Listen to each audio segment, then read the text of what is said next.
जब हम परमेश्वर में बढ़ते हैं, लोगों का मानना है कि जब हम बढ़ना शुरू करते हैं तब भी हमारी जिंदगी में अटैक क्यों होता है, और जब हम बिल्कुल सही हैं तब भी हमारी जिंदगी में क्यों इतना अटैक हो रहा है। मैं आपसे एक बात कहना चाहती हूँ, वो डीमन है, उसको सब पता है। आप जब प्रार्थना कर रहे हैं, आप जब मांग रहे हैं, आप जब अभिषेक को मांग रहे हैं, तब भी उसको पता है।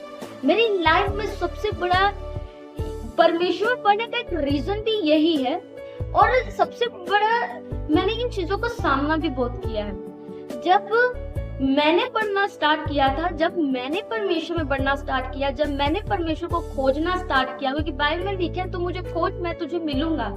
जब मैंने खोजना परमेश्वर को स्टार्ट किया, तब मेरी लाइफ में सबसे बड़ी चीज है, मुझे डीमंस का सामना करना पड़ा। मैं आपको बताना चाहती हूँ कि जब मैं रात में जब सोती भी थी तब भी डीमंस अटैक करती थी।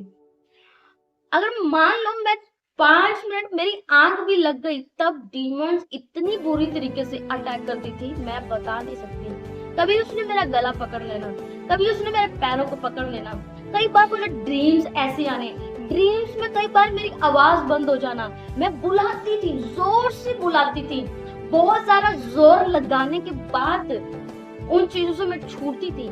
ये पहले समय की बात कर रही हूँ, जब मैं खुदा में आई, जब मैंने बढ़ना स्टार्ट किया, तब की बात कर रही हूँ, अभी की नहीं। पर मैं अपनी टेस्टिमनी आपके साथ शेयर कर रही हूँ। और डीमंस का इतना ज्यादा मुझे इतने ड्रीम्स आते थे, इतने ड्रीम्स आते थे कि हर बार मैं डीमंस का ही सामना कर रही हूँ। मैं डीमंस को ही निकाल रही हूँ, डीमंस के साथ लड़ रही हूँ। मुझे खुद नहीं पता कि क्यों मेरे साथ ऐसा हो रहा है।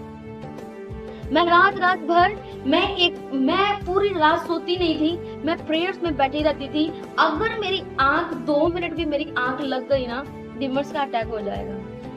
अगर मेरी आंख प्रेयर में अगर मेरी आंख लग जाती थी तो मैं झट से अपनी आंखें खोल देती थी कि अगर मेरी आंख लग गई डीमंस अटैक कर देगी। ये खौफ भी था, ये डर भी था, लेकिन उस बीच में मुझे एक चीज रियलाइज हुई कि उस चीज ने मुझे परमेश्वर में बढ़ना सिखा दिया।